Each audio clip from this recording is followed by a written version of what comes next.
shot a video. I don't have my microphone. I'm using my phone to record. I just want to take this time to chat with you. I'm going to wash my face while I do this because it's kind of important. Don't judge me. I'm almost out, but I like to use the very last of this. See, there's so much in here. I don't want to hear nothing in the comments. I don't want to hear nothing. One of the main things I like to do is wait for the water to get warm.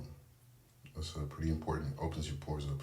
This is stuff that guys don't get told. I had to do all the research for it. One thing you gotta do is you gotta make sure to lather that bad boy up. It's really funny though, because when I was like a kid, I would be like, nah, I'm not washing my face, man. I ain't doing none of that. And I would just be like, yeah, I splashed some water on me and I'm good. I'm a beautiful boy. What you mean? And I mean, you know, it was true. My skin was always looking good. So it's not like it was really more of a, whoa, he's lying, bro. It was like let me wash the face. It was more like a sort of act of rebellion. I was talking to my therapist about this, and I came to active realization that a lot of things that I was doing when I was a kid were kind of just like acts of rebellion. The kid who washed his face get all types of random things improved upon in his life. You get the girls, you get all this other stuff, you get better treatment. But also, to be the kid who washes his face, you also, in my family, everybody played sports. So if you wasn't playing a sport, and you was doing something else, it was irrelevant. For me, it was just like, man, I'm not the kid who's playing sports, so obviously, I don't need to be the kid who's washing his face, man, because anybody worried about me on this side. It comes with a lot of, like, thinking about the fact that, like, a lot of things didn't get paid attention to when I was a kid. And it was very hard.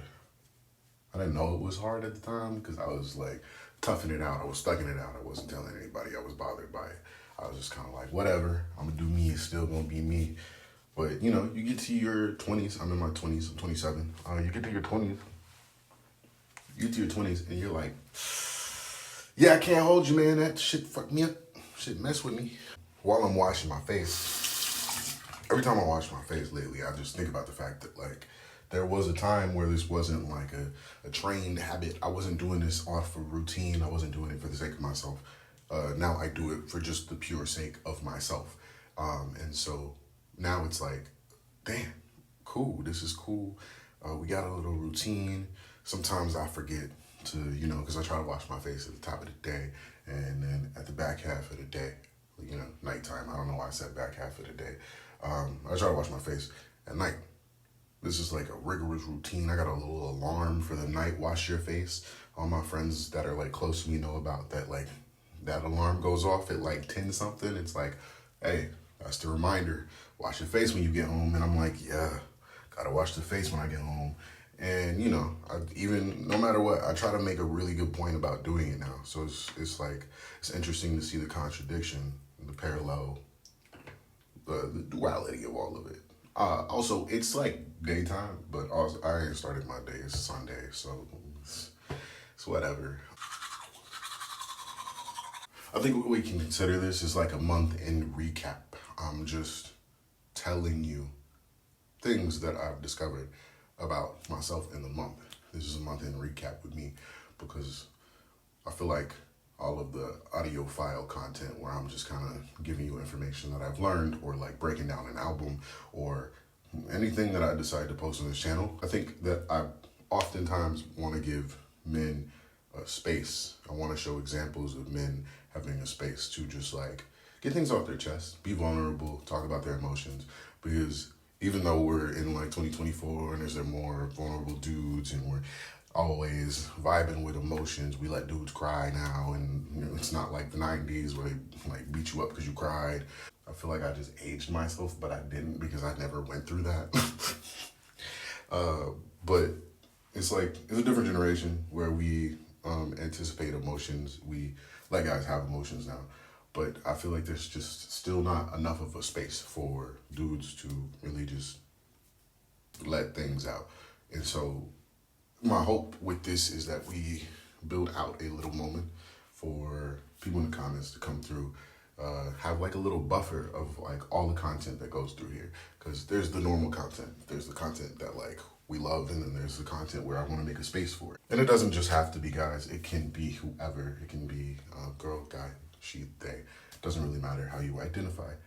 Really, I want you to have a space where you come in, you see somebody telling you things about their life that are a little vulnerable, and you find a relational point. And I think a lot of this is stemming from the fact that, like, I've just noticed so many things from making the Drake video to just moments in my life recently where I've seen that, like, there's a lot of guys that just feel like they don't really have a space. There's a lot of people in general that feel like they just don't have a space to go out and just be vulnerable. And as a person who very much, like, had to reintroduce themes of being vulnerable and understanding what the difference was between being vulnerable and being open was, because you can be open and not be vulnerable at all. And I had to learn that. That was something I had to, like, figure out, snowball through this last year, is that, like, I thought I was being so vulnerable because I was telling a story. Oftentimes on TikTok, I would tell a story, write a poem that would just be circulating around the things that happen in my life, the things that have taken place, the way that they have affected me. But I realized that, like, those aren't, talking about my emotions isn't like a vulnerable piece for me. The things that are vulnerable for you are gonna identifiably be different. Like, yeah, talking about your emotions can be a little bit of a vulnerable moment, but I think between having a therapist, meditating a lot, taking time to, like, really understand my emotions and learn who I am, I don't have as much of a barrier to entry into just, like, being like, yeah, this feels sad. I'm sad about this. I'm angry about this. I'm whatever emotion that I'm feeling around it. I'm confused. But there's moments inside of that. So there's the fact that, like, I am also a people pleaser. I'm down to do, if I love you, I'm down to do whatever. I'm just like, as long as you're happy, I'm happy to see you happy. And it's hard to be that way, because inside of that, it does take a space of vulnerability. It takes the ability to see that you're doing it and want to change, because it was something that I wanted to change. I wanted to not be a people pleaser to my detriment. And with that, there's vulnerability inside of that. There's the need to set boundaries, and that is a vulnerable thing to do. It's a hard thing to do for anybody that is a people pleaser, but also for people in general.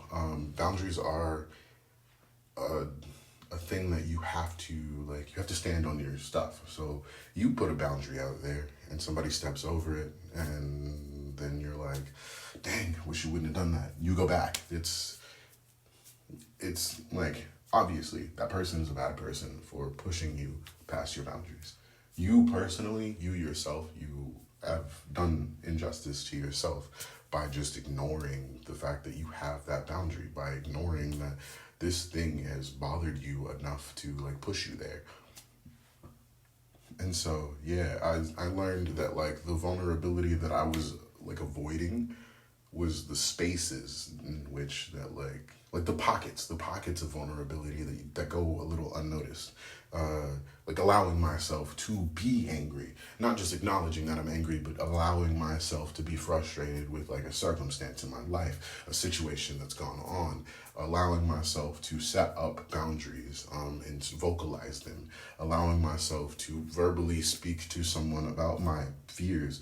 I'm, like, talking to somebody right now, and it's, like, a very interesting, like, polarizing moment. I decided, like, last year that I was just gonna, like, go at relationships in a different way. I was going to try to just basically be, like, my full self, like, open, honest, vulnerable, allowing, like, every piece of me to come out, not, like, carelessly, obviously, and not to be, like, rude or anything, but more of just, like, if I was like, I am worried about this thing, typically I would just be like, whatever, they know, or I would be like, let me push it to the side. But for this, like, for this current thing, this relationship that I've started, I decided that I didn't want to do that anymore. I decided I wanted to like take the moments to like to talk to her about it and be like, hey, no, this is what's going on. These are the things that have happened to me. And that's why it like leads me to do this or think this or act this way. And I don't want you to think that like I'm like irrational. And every moment of it has kind of just been like, no, you're allowed to do that. You're a person. These are things that people desire. I understand. I will do something about this, or I can blah, or like a lot of the expectation for what it was gonna be was always like a negative response, like that's it, we're done here, and then every time it was kind of just like it's been. I don't know why I said it's kind of, but it's every time it's been like, okay, well, didn't know I could say that. I don't know. I think that's the lesson for this video today. So yeah, I don't know how frequently I'm gonna do these. Maybe once a month, like at the end of the month, to just be like, hey, I want to talk about something that I feel like we can all relate on. Or maybe I won't do it once a month, and maybe I'll do it more frequently. It depends on who wants this more often than not. But I feel like once a month is probably the best bet. It's just kind of like, what's been going on in your life? And then my hope is that in the comment section, you feel so inclined to be like, this is what's going on in my life. And we talk about it. When like we have a moment where you get to like feel heard, feel understood, get seen. And I don't know how big this will ever be. So if I get to the point where there's like just too many comments, trust me, I'm trying to get to every single one. But if it takes me longer to get to one than it does to another, it's not intentional. It's very much like I want to give each person that genuine amount of time to like get out their grievances and state their piece, I guess, is the best way to say that. State their piece. Yeah. As always, like, subscribe, and comment down below what you think or what you thought of the video, or if you just have like things you want to say, or if you just want to say hey, you can say hey, and I'll say hey back.